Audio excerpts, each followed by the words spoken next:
Placenta Previa. Introduction. The placenta provides your baby with nutrients and oxygen throughout your pregnancy. Select true or false.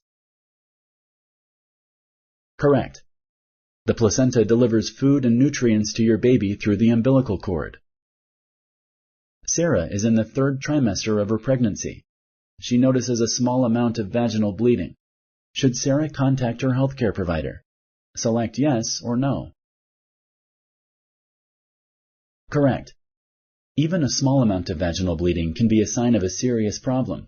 Sarah needs to contact her healthcare provider right away. Placenta previa happens when a fertilized egg attaches itself to the lower part of a woman's uterus. Select true or false. Correct. When a fertilized egg attaches itself to the lower part of the uterus, it can cause the placenta to grow over the cervix. Treatment for placenta previa may be bed rest at home or at a healthcare facility.